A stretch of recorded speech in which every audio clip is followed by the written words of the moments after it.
Yo, what up, though? And welcome to Checkpoint AFK.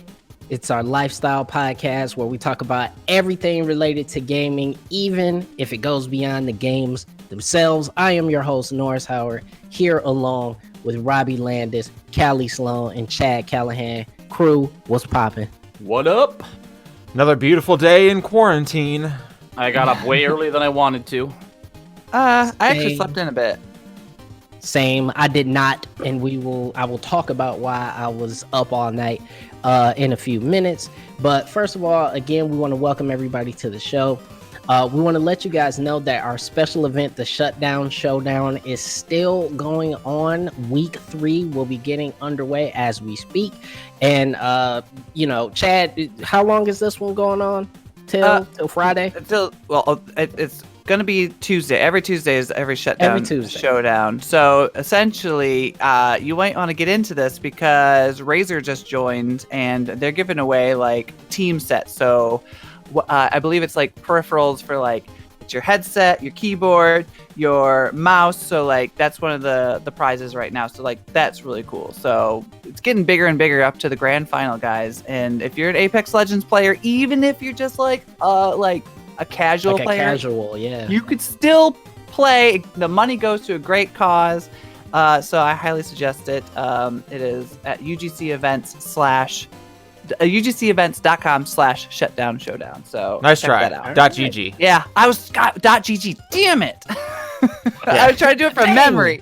UGCevents.gg/shutdown showdown. GG. We believed in you, Chad. Yeah, I believed in me too. I had it. I forget need you for these promos. It's okay. Isn't it weird? It. Like all the new, there was like Justin.tv, and then like it kind of just exploded from there. You got the .ggs now. Like when I grew up, it was .com, .org, .net, or .gov if you were wasting your time. Like those were the 4 things that it could possibly be. Now you can have you can have all sort of subdomains. You can have whatever you want. You can have .Detroit. We can have .checkpoint if we wanted to. Oh, .cpxp. Can we get that? It's stupid. We don't want to do that. Anyway, also from the Checkpoint sort of collective, we got the Owl's Nest, which Robbie Landis over here hosts with I done forgot his name. Jake Lyon. Jake Lyon. Yeah, Jake Rat's name, man. The disrespect. Come on. You know what? You know what happens? You know what happened? I've been watching so much League this week that I literally what Overwatch was. I forgot where Overwatch even was, bro. I was saying earlier, yeah, you're like, I'm gonna let you promo Owl's Nest. What you guys talk about in there? And I'm like, really, Norris? It used to be your show back when, once upon a time. Well, you know what? It's because my mind has to be on so many other esports now because of the college show, Checkpoint XP on campus. Make sure you guys check it every Thursday. But it's because my mind is so scatterbrained now, having to take part of all these esports where we were doing back when it was called low team damage back in the day. I mean, first of all, there was like half the teams. And then there wasn't a global pandemic to have to keep up with, what stuff went on. Mm-hmm. And like right now, I'm a big fan of Soul. I like Soul. I probably am going to follow Soul this season. I can't watch none of their stuff live. I can't watch none of their shit live because they play at 3 a.m. That's unfortunately one of the problems with the Chinese team because all of their matches have been super lit. But if you haven't, check out the Owl's Nest this week. If you're watching live, it's not out yet. If you're downloading, it is out. We got to talk to Coach Brad from the Atlanta Reign. Great conversation. He was such a great interview. Him and Jake were geeking out about Echo because Coach Brad wasn't as up on Echo. So he'd be like, so what's the deal? I heard her beam is really powerful. And Jake's talking about, he's like, oh my God, what? Like, she's OP. I love the play-by-play, Robbie. Wow, that was great. But anyway, check out Owl's Nest. It is a really great show. I actually listened to it and I just had a brain fart. Jake is great. I actually been really enjoying his casting, by the way, during the actual matches. I think he's grown into quite the talent in terms of the casting. Yeah. So his fashion sense has definitely gotten better. That was a bad day. That was a bad day. When he was Jake from State Farm. Yeah. Oh my God. Jake Lyon from State Farm. But anyway, as is our tradition here on Checkpoint AFK, you know what it's time for? A review. It is time for a review, and we actually have one to read. So that's nice. Yay. I know. This one comes to us from T3 Nispro, and it is titled "Dope." It just says, "Dope." Love it. Just started getting into the e-gaming. As a former athlete, it gives me a place to find new competitive energy. Found you guys on ESPN Fort Myers. Hey, shout out to ESPN Fort Myers. Word to Florida. I have to wonder if he's maybe one of the older generation since he refers to it as e-gaming. I'm assuming so, yes. Could be. Well, it says former athlete, so maybe. Yeah. I don't know. Yeah, that's fair too. I have to give a warning. Yo, what if it was like somebody from like the University of Miami football team? What if that was Michael Irving? Do you think it was Michael Irving? No, he doesn't live in Fort Myers. Yeah, but Well, he could have just been driving through and heard it. maybe. That's possible. Michael Irvin's not driving anywhere, sir. He could have been in the Chad, back seat, Chad, and Chad, the chauffeur had the radio. Hold on, Chad. Chad. All Pro Hall of Fame, multiple Super Bowl winning Michael Irving is not driving through Fort Myers casually while listening to ESPN His Talk parents Sports could Radio. live there. I don't know. How You should have asked Chad to tell you who that is. Chad doesn't know who Michael Irving is. I was That's the point. even gonna pretend that I know who that is. So here's the warning, Anyway. though. We have now cleared out the backlog of reviews. There is nothing in the review can. So, if you don't want to get yelled at next week, we need a review from you. Yes. All right. Yeah. So stop being trash. We know. Listen. All right. I'm gonna just put this out there. Okay. All of y'all are at home. Every last one of you who are listening, watching, whatever. All of you are at the crib. I know this for a fact. Okay. You at home. Go to your podcast provider. Bpod Studios, Google Podcasts, Apple Podcasts, whatever. I don't care where it comes from. Leave a review. Let us know about the show. Let us know how you feel. Good, bad, ambivalent, doesn't matter. Let us know how you feel about the show because it motivates us, and to be perfectly honest, it gives us content. So please give us reviews. Now, Hey, I was gonna say also, if you want to be like, we'll go the extra mile with the YouTube one too, because the show's also on YouTube, and I know some people are like, well, I'd have to download that and blah blah blah. Do So we all get right, YouTube content? well, we get comments. I mean, I Yeah, haven't seen YouTube one, so comments. y'all You get know up what? on there. I'm You know what? looking right now, actually. Yeah, we will count YouTube comments if it is written as a review. Yeah, if it you can't just review be it, a comment. obviously. Yeah. Yeah. We're not going to read a YouTube comment if it's like firsties. This comment comes from some guy. Do people still do that, like in comments or in forum posts? Do you still comment first? Does that happen First. still? First. I think that happens here and First. there. No. I think it has to be like super popular Top. shit though. Bumping. Bumping. God, we're so damn old. Yeah. Anyway, we're going to be right back, guys, where we're going to talk a little bit about, obviously, the biggest game, the most anticipated game, I'd say probably of the year, up there with Cyberpunk 2077. Yeah. Easily of the year, Final Fantasy VII Remake. We're going to talk about it. All of us got our hands on it. And later on, we're going to talk about Valorant. But first, stick around for that Final Fantasy conversation coming up on Checkpoint AFK.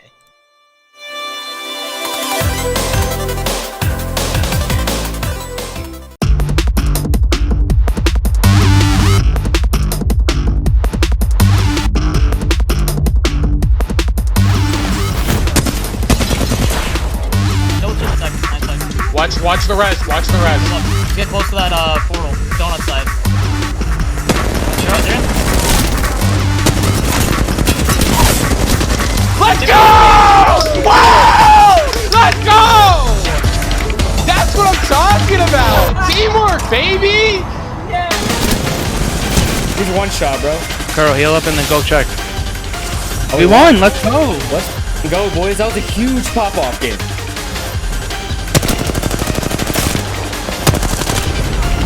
It's just raid. It's just raid. Ed, let's go, baby. Holy, you popped off, Egypt.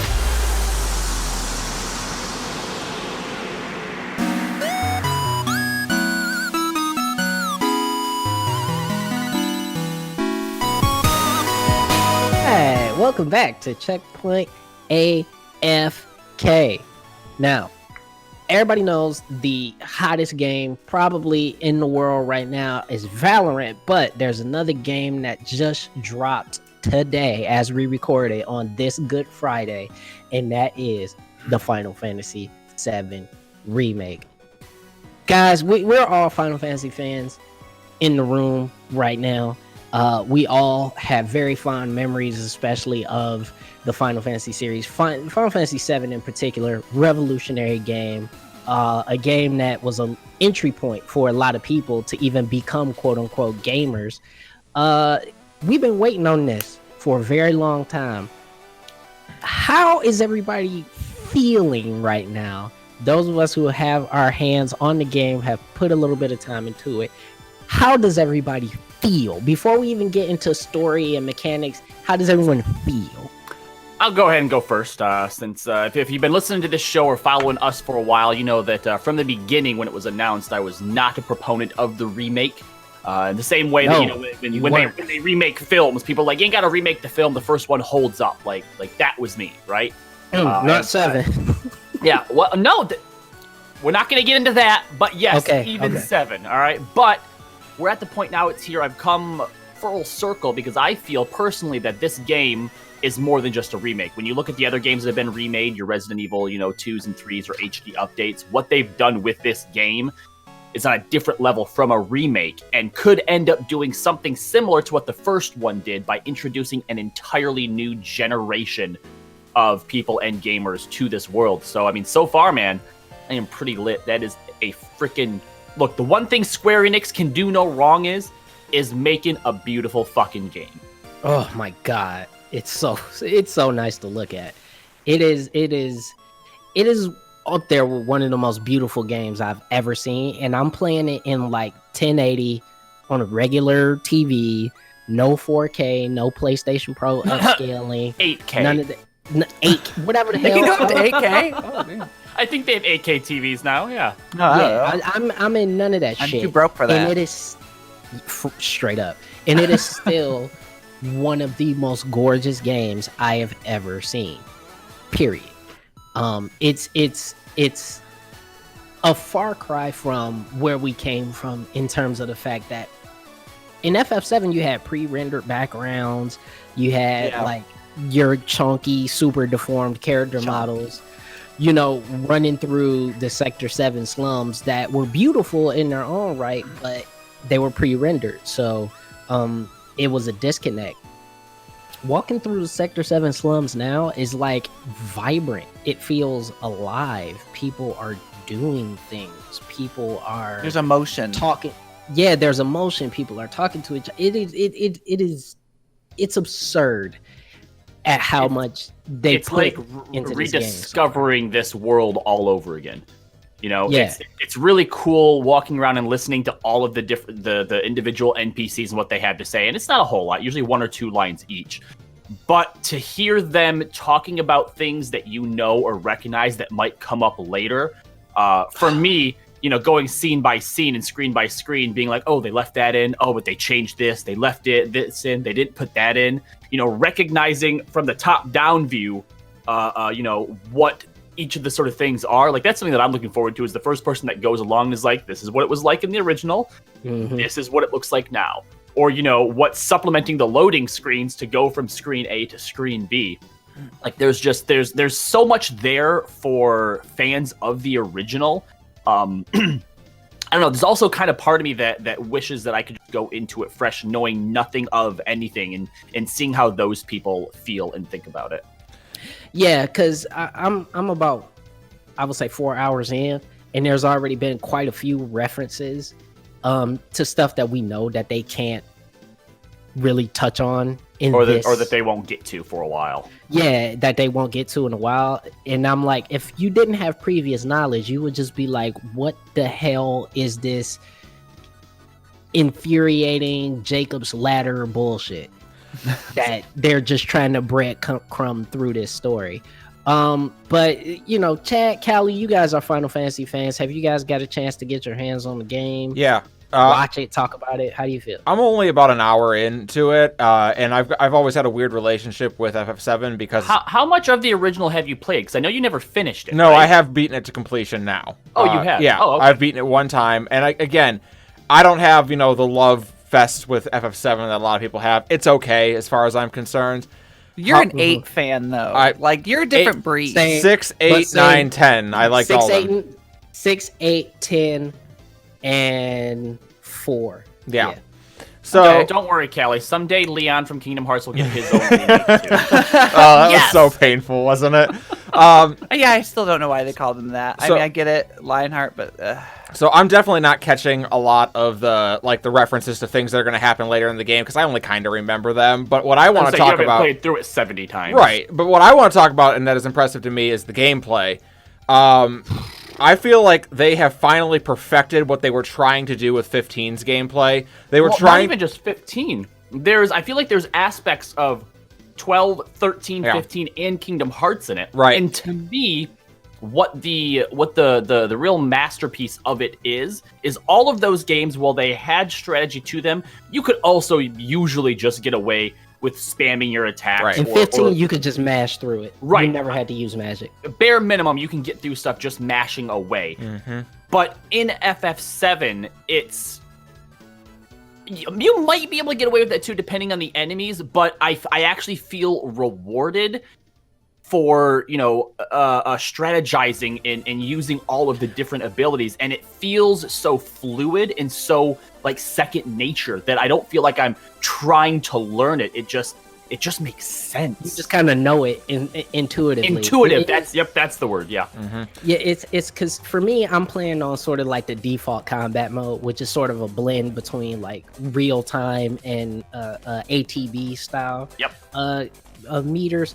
But the thing that I really love about it, and Robbie, you hit on to it, is that it blends a lot of previous Final Fantasies. So obviously there's a lot that has to do with 15 in terms of how the combat is. Then you have the stagger mechanic that comes from 13. Mm-hmm. And then you have, sort of like a gambit system with you being able to sort of passively control your party members that comes in all the way from 12. It's almost like every Final Fantasy since 12 up to now has been them just tech demoing shit to get Final Fantasy VII Remake to work. Yeah. And they finally got it. It does feel like they have finally put together the combat system they've been trying to do. And like I say, for me, it felt like 15 taken to its final form. Like what they were hoping 15's combat system would play like is what 7 does play like. And it is actually really fun and really satisfying. And that's what has impressed me the most over the first hour. I mean, outside of, yes, it looks beautiful, but SE makes beautiful things. That's nothing new. Can we also talk about the voice acting for these characters and like how great even Biggs, Wedge, and Jesse is? So, okay, here's the funny thing though, is that I love about Square Enix, because they use the same voice actors for fucking everything. Mm-hmm. Like they use the same 10 people for everything, right? And the thing that I love about it is that there's enough difference in how they characterize or how they did the writing that I can tell when the same VA is used for another character. Like it's something I can always point out. I can tell when that's the same person, but I don't care because the performance is so good. How did you guys feel about Sephiroth's voice? I felt like it was a little someone in chat last night called it pillow talky. I'm in.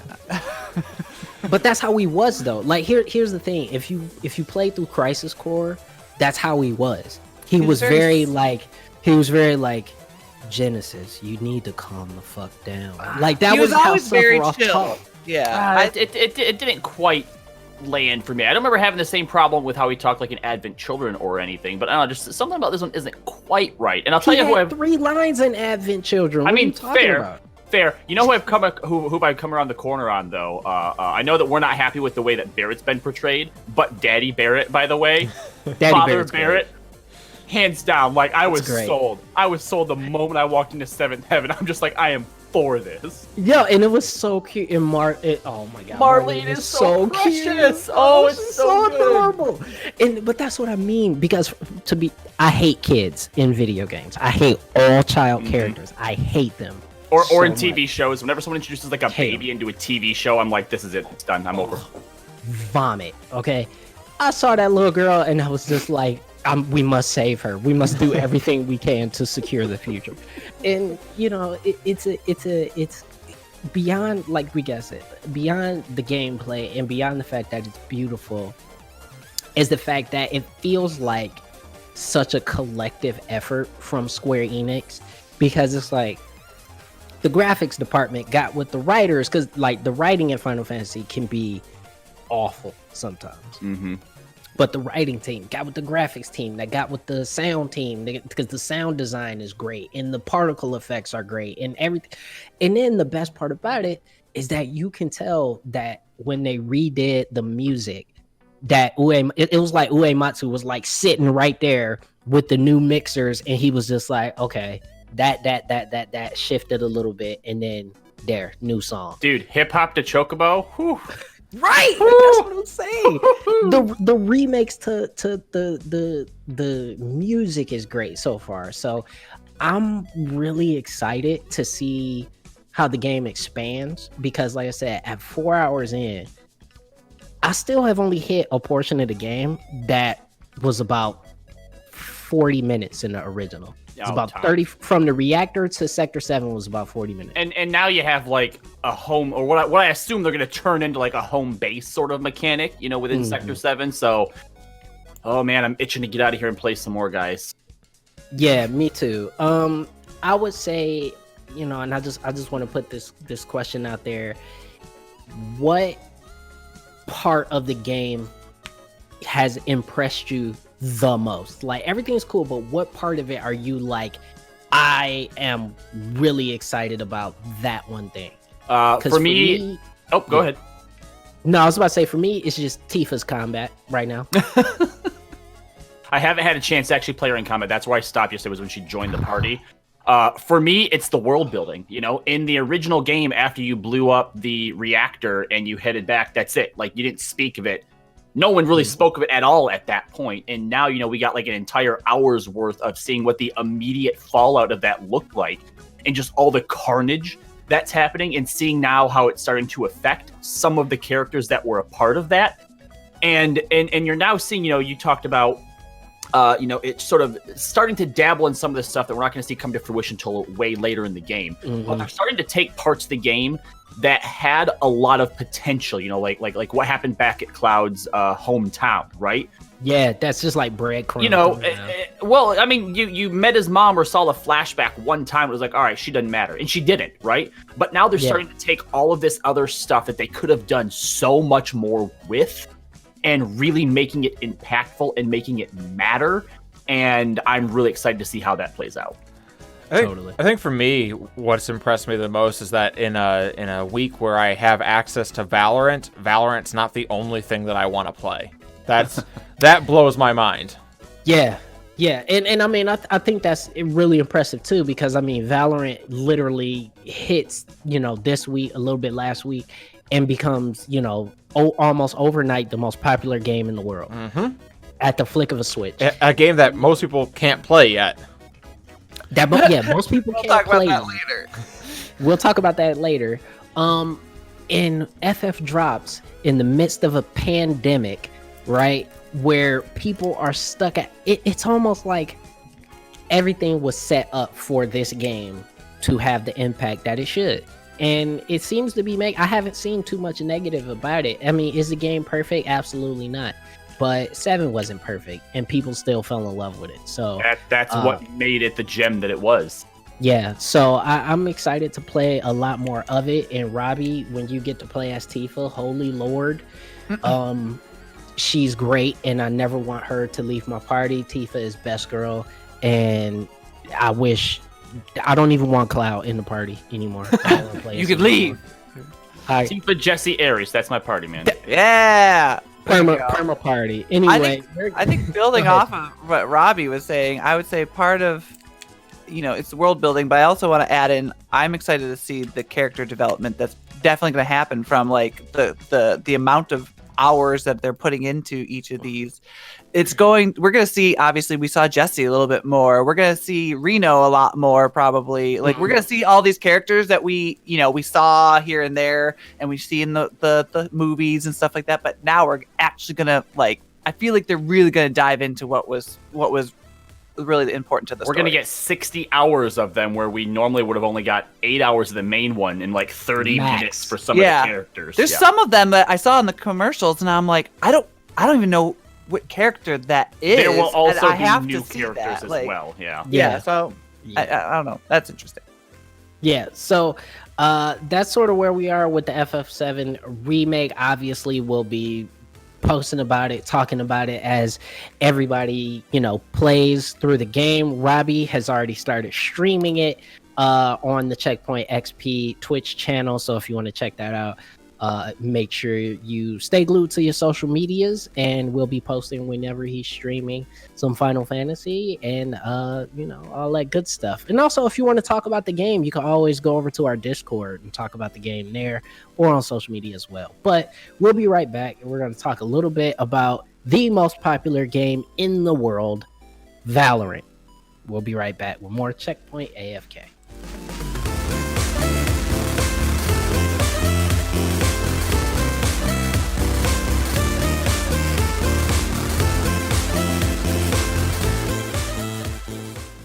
But there's some really stupid stuff. Like if you just copy a Ressa, you get a bongo in 2 seconds. If you're actually putting damage on it, it's just okay, nice. Everyone, we got 2 superchargers out. I don't know if supercharger stacks, but you could do one after the other. You could copy a Sigma and get the Sigma out really fast. Any tank, I think, because the extra life mechanic, the tanks just have really high likelihood to live the whole duration and get the ult off. Or just be hard to kill because you have more HP and the enemy has to kill you. Wait, do you build the ult quicker than normal? Or 650% of normal. What? That's why I think. That's what? Yeah. That's how you get 6 pulse bombs on Tracer, because you get pulse bomb in half a clip of tracking. If you're shooting a tank in the back, you get pulse bomb in 1 clip or less. I had heard that it was faster, right? But 650%. Virtually guaranteed to get an ult on any hero you copy if you do anything at all.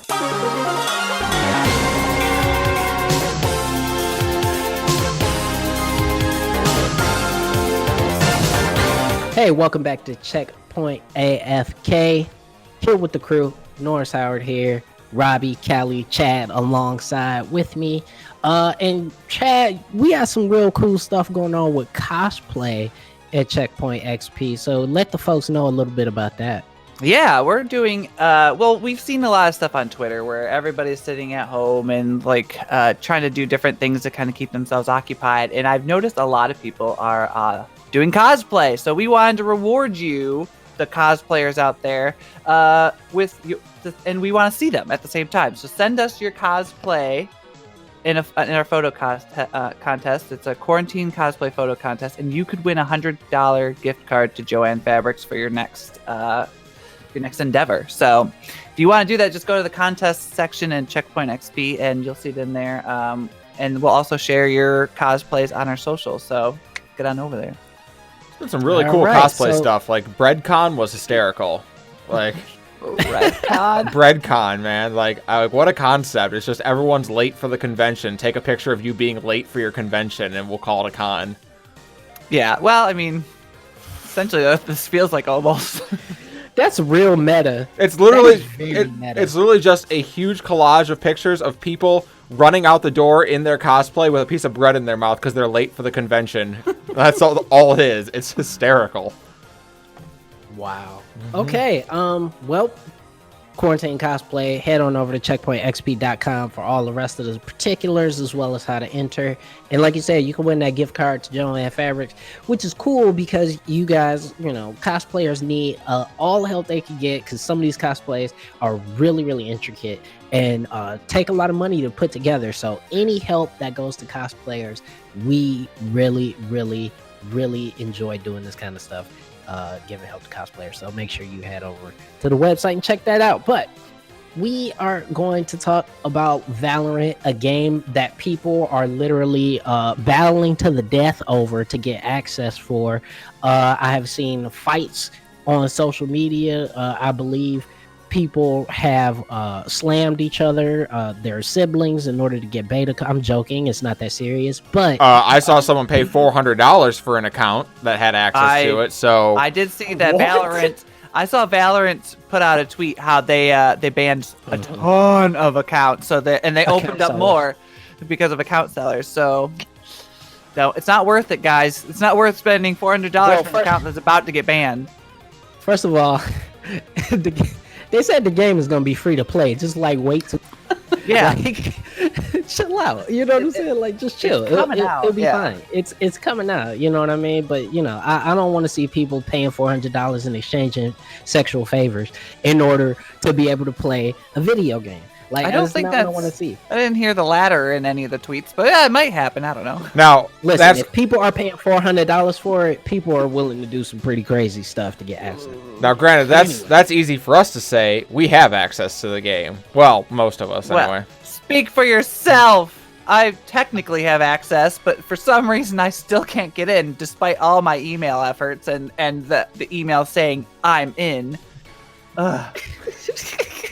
I'm sorry, Chad, because you're missing out on a good ass game. I know. It's good. I suck at it so bad, but it is a great game. Yeah. This might be the game I like the most that I am the least good at. Like, I have so much fun sucking at this game. Well, let me tell you, that right there is the Counter-Strike experience carrying over, because that's what been my experience with Counter-Strike. Is I have never enjoyed a game so much that I am so bad at as Counter-Strike. And Valorant, I seem to just be picking up where I left off with Counter-Strike. I am not good at all at this game, but it is a ton of fun.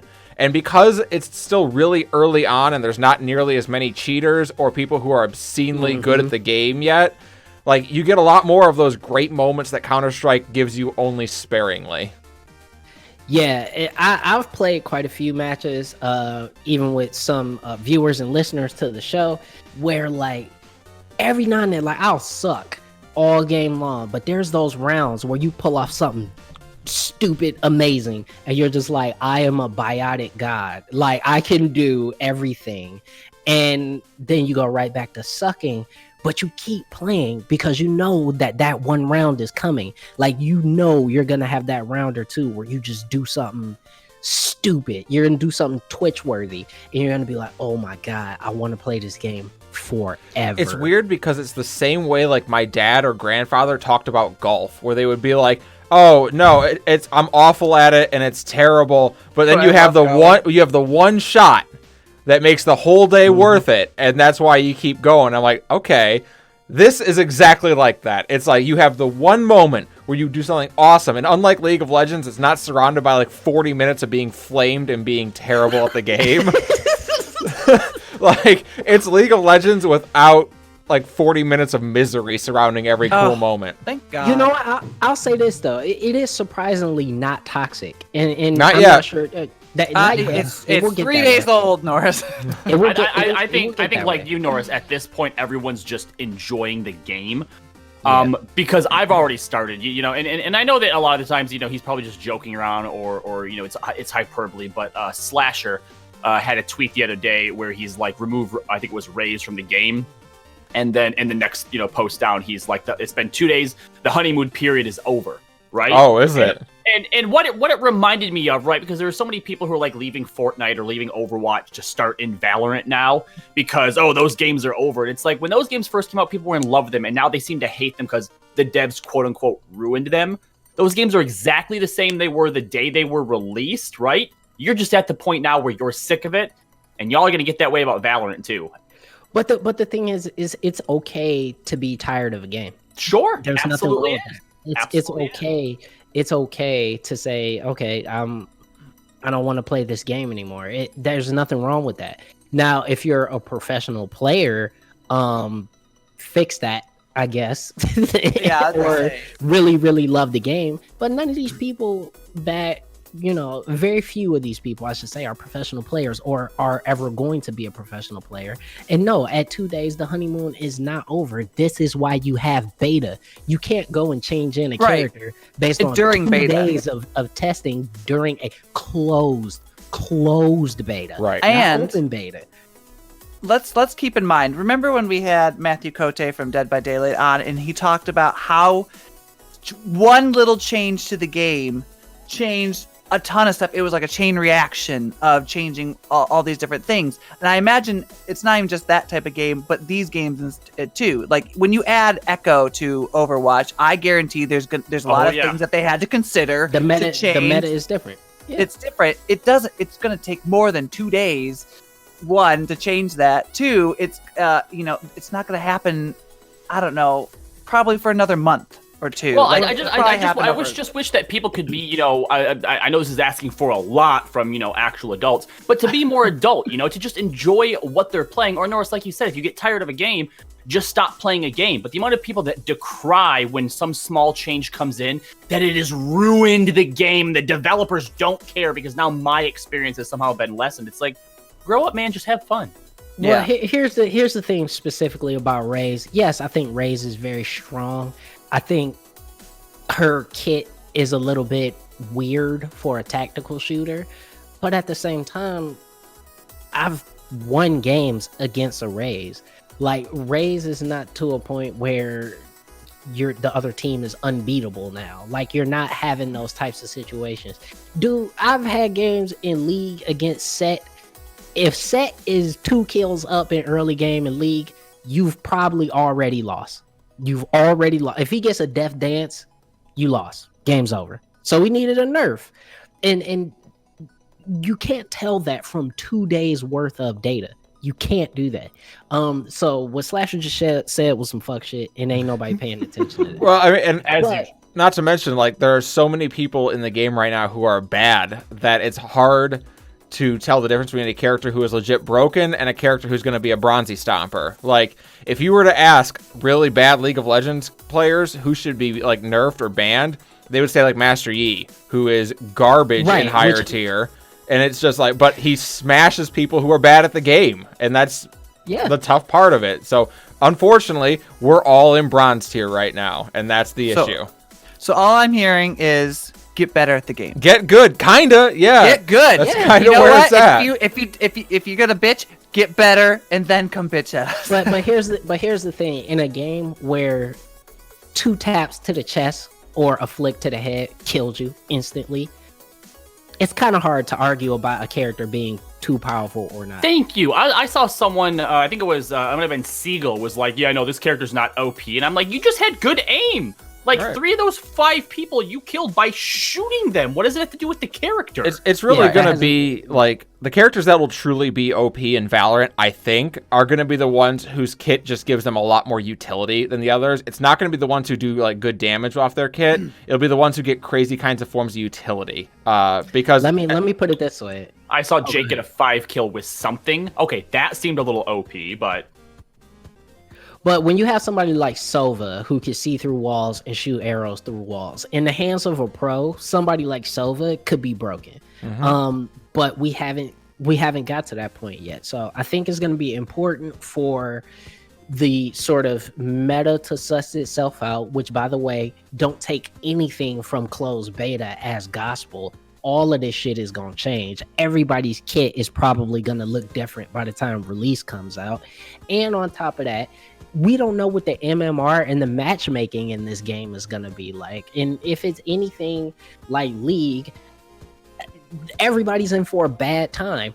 But I think because they've started from the ground up, if they do a much better job with the matchmaking in this game, you're probably going to have a better time because you're going to be paired with other people who suck. And now that said, we're not saying... if you have complaints about the game, don't share them. It is in closed beta. This is your chance to influence how the game will look in the future. You are supposed to do that, but, you can spare some of the hyperbole. It's not about a honeymoon period or changes that need to be made now. These are just things you need to see change before actual release. Yeah, a constructive criticism over just complaining, I guess. Deconstructive criticism only. Yeah. Anyway, that's gonna be the show for Checkpoint AFK. I hope you guys enjoyed all of what we talked about. I hope you guys are enjoying Valorant if you have access to the game, and Final Fantasy VII if you have it. We are going to be back next week with more Checkpoint AFK and all of the rest of our shows. We want you guys to enjoy, all these cool games that are coming out right now, but we also want you to be safe.